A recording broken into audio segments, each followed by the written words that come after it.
पुण्याच्या मुळशीत कुस्तीला गालबोट लागले। सिकंदर शेखवर मैदानातच हल्ल्याचा प्रयत्न झालाय। पैलवान सिकंदर शेखवर मैदानात हा हल्ल्याचा प्रयत्न झालेला आहे। मुळशीतील पौड गावात हा कुस्तीचा आखाडा रंगला होता। या आखाड्यात मात्र एका पैलवानावर हल्ल्याचा प्रयत्न झालेला आहे। पैलवान सिकंदर शेखवर हा हल्ल्याचा प्रयत्न झालाय।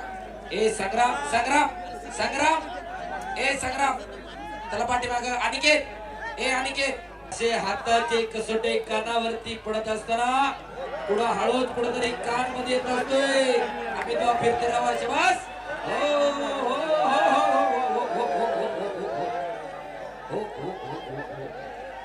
ए ए निरंजन रे चला बाहेर रे ए संग्राम संग्राम संग्राम ए संग्राम चला पाठीमाग अनिकेत ए अनिकेत असे हाताचे कसोटे कानावरती पडत असताना। लोकशाही मराठी ऐका, पहा, जागरूक रहा।